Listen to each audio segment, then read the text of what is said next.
warahmatullahi wabarakatuh. Kisah lahirnya Dajjal. Dajjal adalah seorang manusia pendusta dan penebar fitnah terbesar yang lahir dari keturunan Yahudi, Yahuda. Dalam berbagai riwayat, Dajjal kelak akan dibunuh oleh Nabi Isa, alaihi salam atas izin Allah Ta'ala di akhir zaman.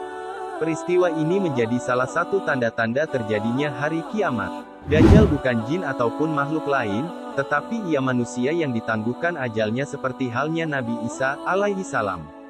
Tapi sebelum lanjut, jangan lupa klik subscribe, like, dan nyalakan lonceng notifikasi untuk mendukung channel ini agar terus bersemangat menyiarkan syiar Islam.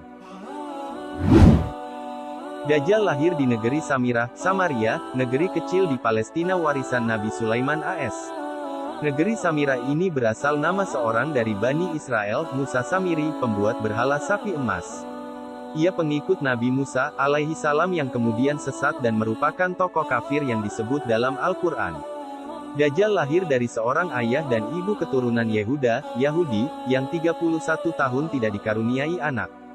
Ketika lahir, Dajjal menjadi anak yang paling menyengsarakan kedua orang tuanya, sebagaimana digambarkan oleh Rasulullah Shallallahu Alaihi Wasallam. Ayah dan ibu Dajjal itu melewati pernikahannya selama 30 tahun tanpa melahirkan satu anak pun.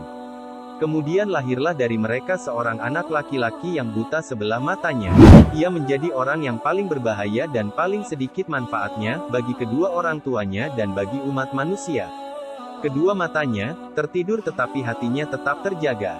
Keluarga Dajjal, ayah dan ibunya adalah penyembah berhala. Mereka menyembah berhala berbentuk sapi betina. Menurut Dr. Isa Daud dalam bukunya Kemunculan Dajjal di Segitiga Bermuda, Dajjal lahir 100 tahun sebelum kelahiran Nabi Musa alaihi salam.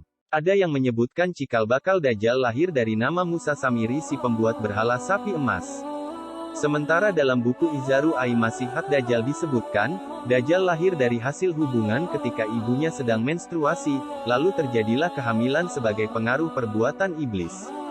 Dikisahkan, pada malam yang menakutkan diiringi hembusan angin dan hujan lebat, pasangan suami istri itu mendengar suara dari patung sapi betina yang mereka anggap sebagai Tuhan mereka. Kemudian patung itu memberitahu kepada mereka akan kelahiran seorang anak. Setan mengetahui keinginan suami istri itu mendambakan seorang anak laki-laki. Karena itu setan memperdaya berhala itu seakan-akan memberi karunia anak dan meminta korban-korban sesembahan. Demikianlah cara setan menipu daya manusia. Perempuan itu pun melahirkan anak lelaki tetapi kedua matanya cacat sejak lahir. Bayi itu suka tidur malam dan siang dan jarang bangun. Sejak kelahirannya, Dajjal tidak mau menyusui dan selalu tertidur. Hingga mengakibatkan payudara ibunya mengalami pembengkakan hebat dan menimbulkan panas yang luar biasa. 2 bulan kemudian ibunya meninggal.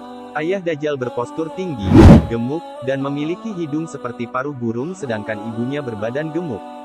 Kedua tangannya panjang dan memiliki payudara yang besar. Anak itu sangat membahayakan kedua orang tuanya dan juga umat manusia. Bukan hanya ibunya saja yang merasakan kesengsaraan, sang ayah pun demikian. Adapun kesialan yang dibawa Dajjal bagi ayahnya ialah setelah kira-kira 4 tahun, Dajjal hanya diam dan tidur saja sejak kelahirannya. Pada suatu malam anak itu bergerak merangkak seperti balita. Ia berjalan ke arah patung-patung berhala kemudian tidur di sisi patung itu. Sang ayah pun bangun keesokan harinya dan mendapati anaknya tertidur di pangkuan patung Tuhan mereka. Ayahnya memanggil tetangganya dan berita itu menyebar luas, penduduk sekitar berbondong-bondong datang untuk menyaksikan hal tersebut. Kemudian hakim kota mendengar dan ingin memiliki anak itu yang dianggap dapat membawa keberkahan. Maka diutusnya mata-mata untuk membuat siasat, maka dihadapkannyalah ayah Dajjal kepada hakim kota dan dipaksa untuk mengaku bahwa kabar berita itu adalah hasil rekayasa dirinya semata. Karena itu ayah Dajjal dipaksa untuk mengaku bahwa dirinya lah yang telah mengangkat anaknya dan menaruhnya di pangkuan patung sapi itu. Karena ayah Dajjal menyangkal tuduhan itu, ia dipenjara dan disiksa. Sementara Dajjal diambil oleh hakim dan dirawat di dalam istana. Dalam menghadapi siksa di penjara, ayah Dajjal tidak kuat sehingga ia terpaksa mengakui kebohongan itu. Setelah ia mengaku, ayah Dajjal pun diusir. Maka tinggallah ia sebatang kara karena ulah anaknya itu. Dalam keterasingannya itu ayah Dajjal meninggal dalam penderitaannya. Setelah berada di dalam istana selama kira-kira 1 tahun 1 bulan, negeri Samiri dilanda bencana dahsyat. Allah Ta'ala memusnahkan negeri itu karena perbuatan penduduknya menyembah berhala dan maksiat yang melampaui batas. Kemudian Allah memerintahkan Jibril menyelamatkan anak itu dan membawanya ke sebuah pulau terpencil yang terletak di tengah-tengah lautan luas yang disebut Laut Yaman. Pulau yang didiami Dajjal ini dikenal dengan nama Jazirah Ats-Suban Ar-Rahib wa Akdaba Al-Halbah, yakni sebuah pulau yang terdapat ular mengerikan dan hewan berbulu tebal. Hewan melata yang berbulu lebat inilah yang menjaganya selama Dajjal mendiami pulau itu. Hewan ini disebut sebagai Al-Jasasah yang bisa berbicara layaknya manusia.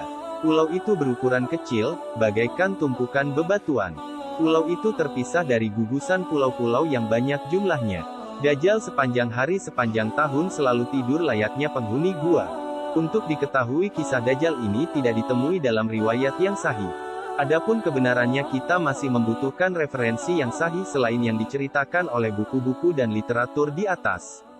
Jika memang kisah tersebut benar adanya, maka kita memohon kepada Allah Ta'ala agar diberi rahmat dan taufik sehingga